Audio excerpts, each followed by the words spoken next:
All right, so what we're going to be doing today is we're going to be adding and subtracting rational expressions. So last time we multiplied and divided, now we're going to add, okay? So remember, all a rational expression is anything written as a fraction. So remember, in order to add fractions, right, what do you have to have?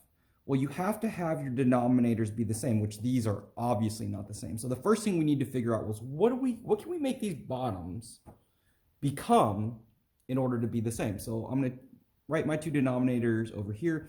Again, you don't have to do this. I'm just writing it all out so that we can see what we're talking about. So I'm going to take these term by term, okay? First I'm going to look at my number, 4 and 6. Well, what can I make both of these become in order to be the same? Well, I can make them both become 12, right? Now, here I have an x1 and here I have an x2. We're always going to take the most out of each letter. So here I have 1, here I have 2. So that means I need both of them to have a 2, okay? Here I have 1y, here I have no y, so again, I'm going to take the most, so I'm going to need to have both of them have at least 1y, okay? Well, what do I need to multiply this by in order to make it this? Well, the 4, in order to make it 12, I'm going to have to multiply by 3. Here I only have 1x, I need 2, so I need 1 more x. And here I have 1y. I have the 1y, so I don't need to multiply this by y to give me my y. This one, I need to make it 12, so I'm going to multiply this by 2. Here I need x2. I have x2 already, so I don't need to mess with that. But this is missing a y, so this is going to have to multiply by y. Okay? So this is what I'm going to multiply each of these by. Okay? So this one I'm going to multiply. And remember, whatever we multiply on the bottom, I have to multiply on the top. So 3x, 3x. And here, 2y, 2y, okay?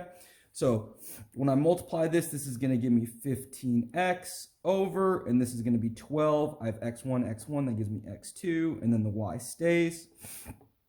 Plus, multiply again, so 10, and then the y over, again, multiply, so this is going to give me 12x, 2y.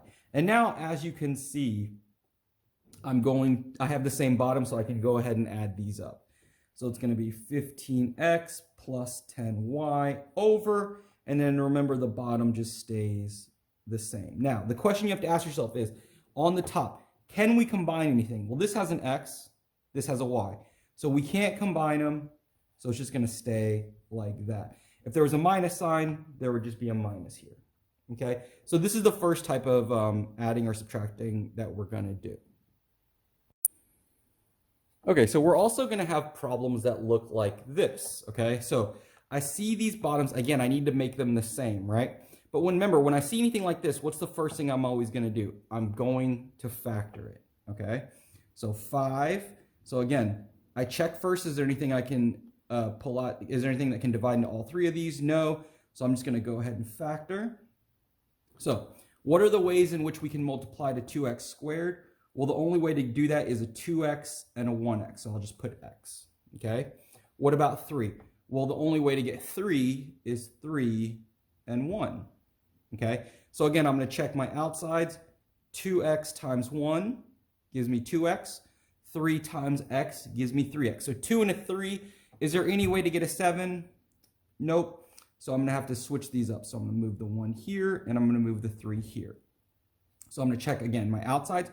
2x times 3 gives me 6, 1 times x gives me 1, and 6 and 1, I can get a 7, and they both need to be positive in order for that to work, okay? Now I'm going to do the same thing over here, write my 4, I'm going to factor this, first check, is there anything I can divide out of all three of these? Nope. So I'm going to go ahead and go to my factor. So the only way to get x squared is just x and x. What about 3? Again, it's 3 and 1, so I'm going to check my outsides. X times 1 is 1x. 3 times x is 3x. Can I get a 4 from that? 1 and a 3? Absolutely. And in this case, they'll both be positive, okay? So now they kind of look like something more that I can manage, okay? So again, I'm going to go over here. Again, you don't have to do this. I'm just doing this so you can see it. So my first bottom has 2x plus 1 and x plus 3. And my, let's scoot this over. So 2x plus 1, x plus 3. My second one has an x plus 3 and an x plus 1. So I'm going to go through. I definitely need a 2x plus 1, right? And here, I need an x plus 3. Well, I already have that x plus 3 here, so I don't need that. And then my bottom is also going to need an x plus 1. So I need all 3 of these on my bottom, okay? So what is this first one missing? Right here, it's missing the x plus 1. So I'm going to go ahead and do x plus 1 to the top and the bottom. Let's write that better. X plus 1. This one has an x plus 3 and an x plus 1, but it's missing the 2x plus 1. 2x plus 1. Okay, now I'm going to go ahead and multiply this out. Distribute, distribute.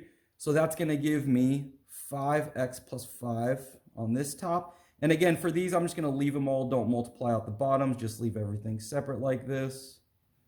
And x plus 1. And then minus, that's going to give me 8x plus 4 over. And I'm going to rearrange these and make it look like that bottom. It doesn't really matter because, of course, 2 times 3 and 3 times 2 mean the same thing. So the order of this multiplication doesn't matter. But for us, just to make it look exactly the same, I'm going to write it all in the same order. Now, again, I'm going to combine these two tops. So it's going to be 5x plus 5. Now, remember, this negative needs to distribute to both of these since it's subtracting. So I'm going to go minus 8x and then what? Minus 4. Okay? Over. And then I'm just going to write the bottom again.